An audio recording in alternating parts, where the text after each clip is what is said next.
इन्होंने last year के questions के ऊपर जो सॉल्व पेपर हैं, फील्ड एक्सपोजर के लिए एग्जी टॉपर्स इंटरव्यू, इन्होंने सब कुछ के ऊपर बहुत ही अच्छे अच्छे वीडियोस बना रखे हैं। आप जरूर इनका चैनल चेकआउट कीजिए, लाइक कीजिए, कमेंट कीजिए और सब्सक्राइब भी जरूर कर दीजिएगा।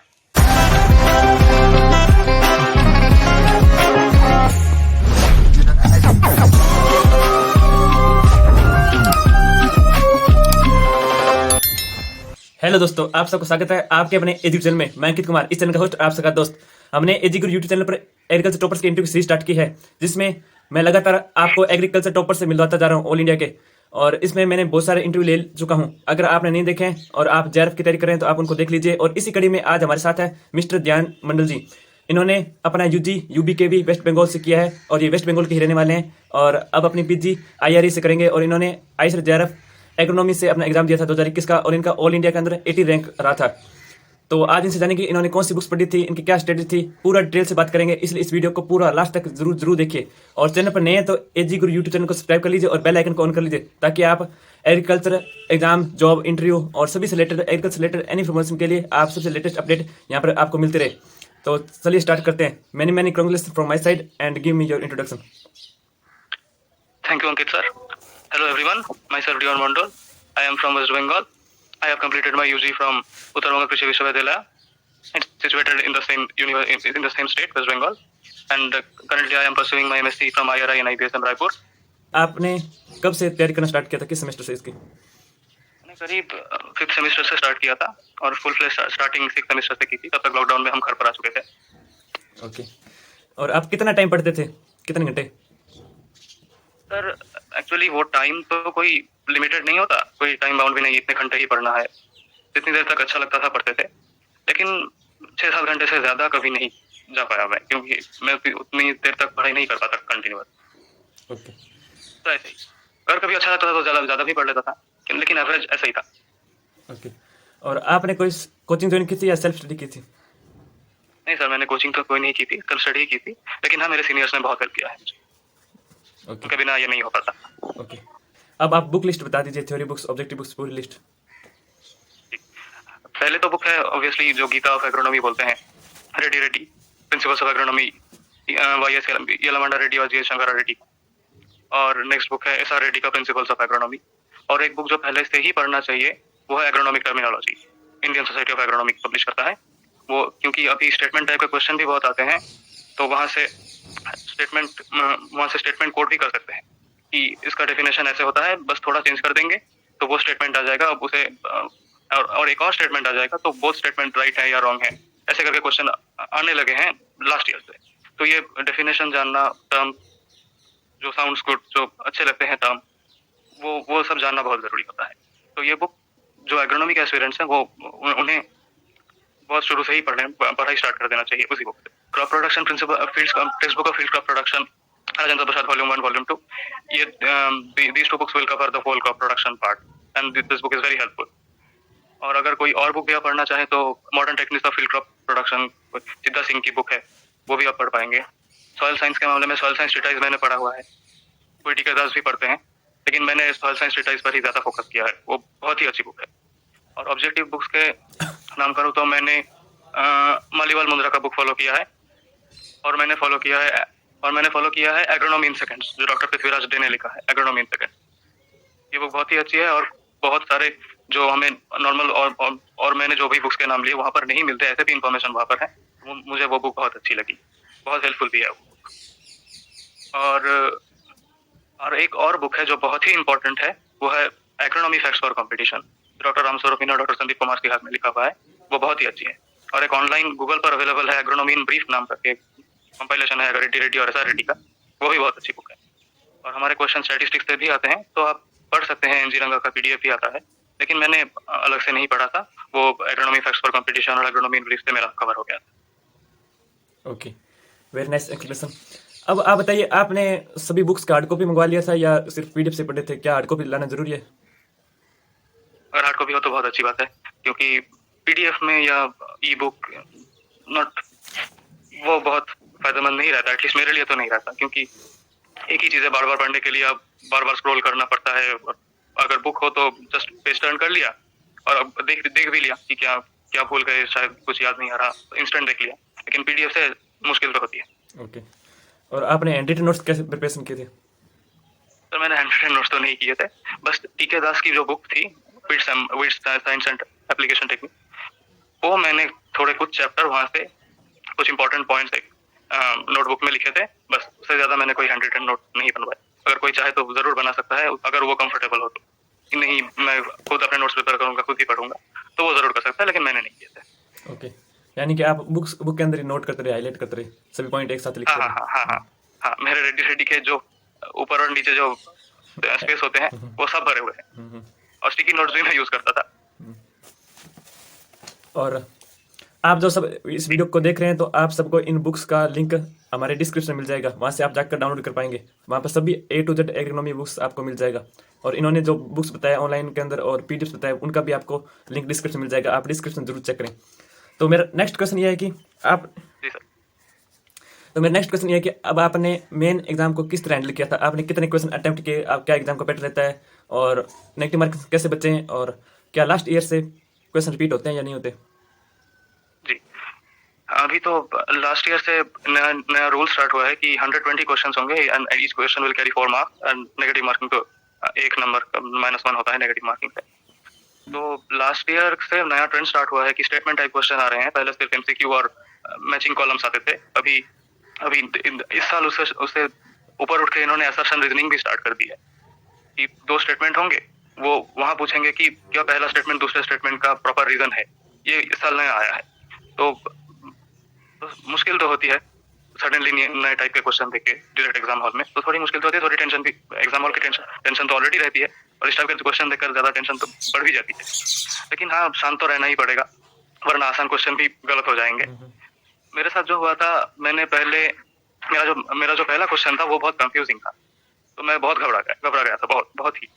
लेकिन उसके बाद मैंने थोड़ा वेट किया, थोड़ा शांत हो गया। उसके बाद मैंने क्वेश्चन छोड़ने शुरू किए कि जो भी लाइक बहुत सारे 3-4 सेंटेंस मिलकर स्टेटमेंट टाइप क्वेश्चन होंगे, वो मैंने बाद में किया। पहले मैंने जो डायरेक्ट क्वेश्चन एमसीक्यू और मैचिंग कॉलम्स ऐसे थे, मैंने पहले वो किए। फिर मैं वापस आया, फिर मैंने वो सब क्वेश्चन अटेम्प्ट किए, ठंडे दिमाग से किए। अगर आप ऐसे करेंगे तो अच्छी बात है, लेकिन अगर ऐसा भी होता है कि स्टेटमेंट का क्वेश्चन पहले बहुत आसान आया है, तो आप जरूर कर लें। लेकिन अगर आपको लगे कि ये कंफ्यूजिंग है, तो आप पहले ना करें, वही बेहतर होगा। क्योंकि उसका दिमाग पजल हो जाता है, तो बाकी पीछे के जो क्वेश्चन रह जाते हैं, उनमें शायद वो आसान क्वेश्चन भी है, लेकिन आपका दिमाग काम करना बंद कर देगा। ओके। और मैंने करीब 105-6 ऐसे क्वेश्चन अटेम्प्ट किए थे।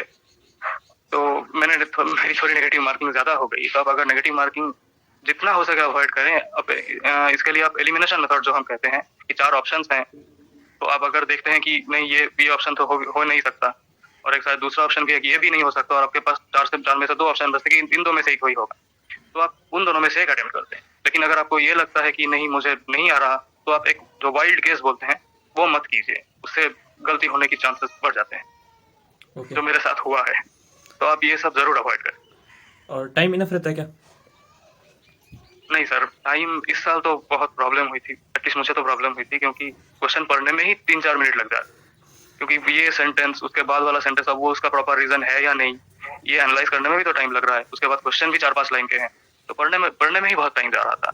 तो टाइम इस साल एटलीस्ट थोड़ा प्रॉब्लम तो हुआ था टाइम मैनेजमेंट। होते तो सारे एमसीक्यू टाइप ही होते हैं।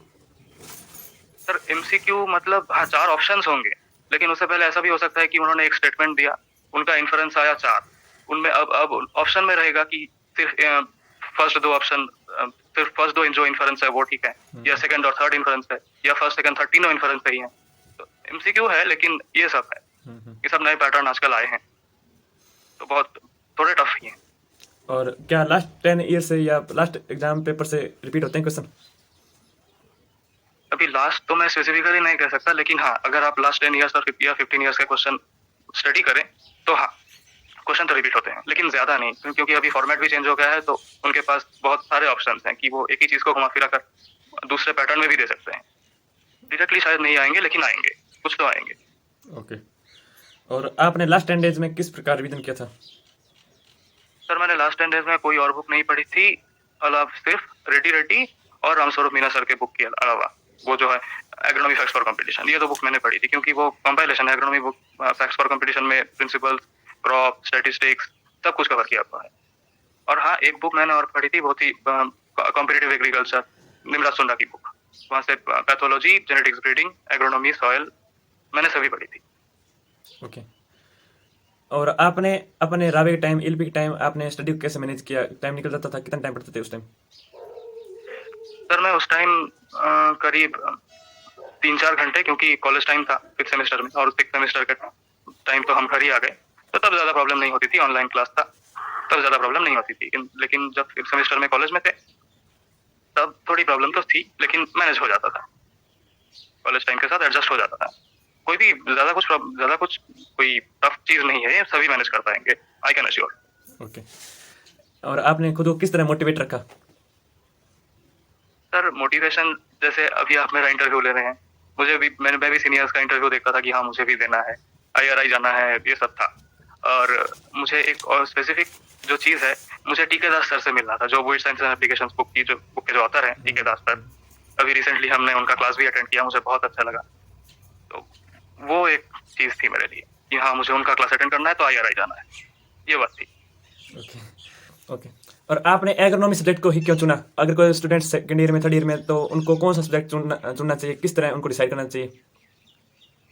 सर सब्जेक्ट चूज करने के लिए तो मैं कहूँगा कि स्कोप भी देखना चाहिए, और जो पढ़ना पसंद है, क्योंकि हम एग्रीकल्चर में जब यूजी में आते हैं तो मैक्सिमम सब्जेक्ट्स हमारे लिए नए ही होते हैं, तो जो अच्छा लगे उसे ही पढ़ना बेहतर रहता। मैंने एग्रोनॉमी इसीलिए लिया था क्योंकि एग्रोनॉमी एक तो हम जैसे कहते हैं कि बहुत बेसिक या मदर सब्जेक्ट है, जो पूरे एग्रीकल्चर को कवर करता है। जो एग्रोनॉमी स्टूडेंट है उसे agronomy, soil, genetics, breeding, pathology, entomology सभी का नॉलेज उन्हें रहता है। तो ये सब सिर्फ JRF में भी नहीं, दूसरे कॉम्पिटिटिव एग्जाम्स लाइक AFO हो गया, असिस्टेंट डायरेक्टर ऑफ एग्रीकल्चर हो गया, FCI हो गया, इन सब कॉम्पिटिटिव एग्जाम में काम आते हैं। तो इसी के चलते मैंने एग्रोनॉमी लिया। Okay. And what is your future plan?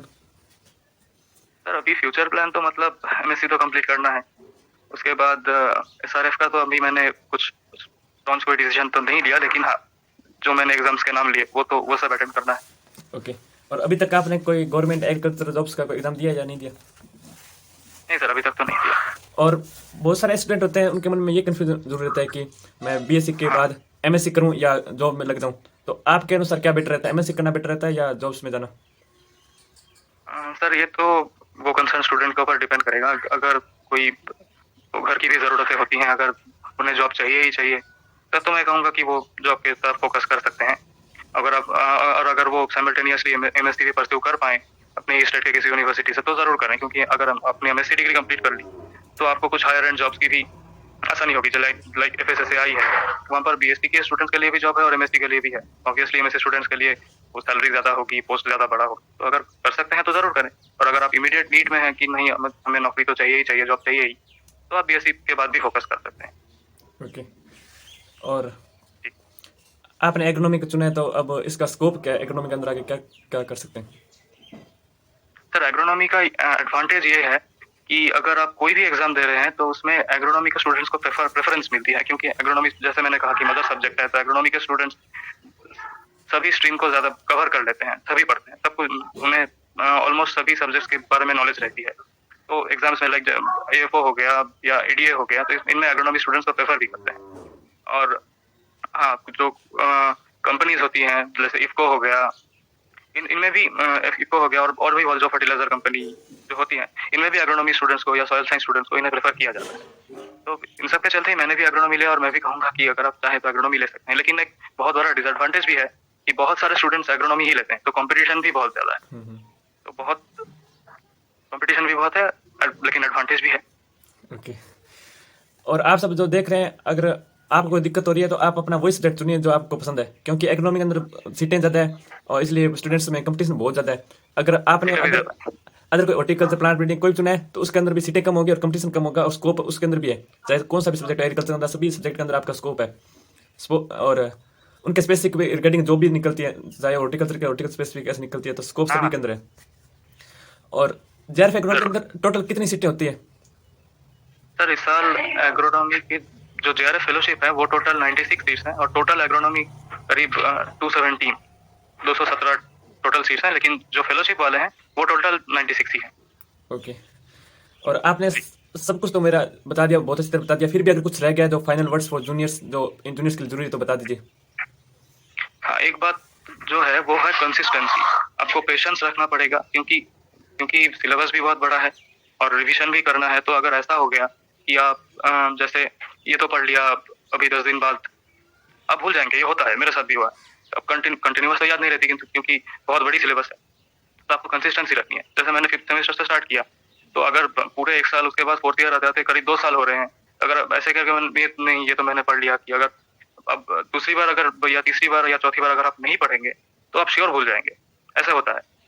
तो अब कंसिस्टेंसी रखना बहुत जरूरी है, और पेशेंस भी। नहीं कि नहीं, मुझे नहीं पढ़ना, बस कुछ दिन पहले ही तो पढ़ा, लेकिन अगर ऐसे करेंगे तो आप भूल जाएंगे। कंसिस्टेंसी बहुत ही जरूरी है। ओके।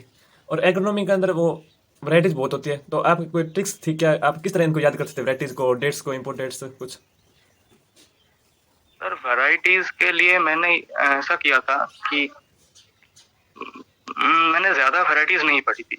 कुछ जो वैरायटीज थी, लाइक यूपी या WH, ये हो गई व्हीट की, TRR या ये हो गए राइस के, मैंने ऐसे करके याद किया था। ज्यादा वैरायटीज मैंने नहीं पढ़ी।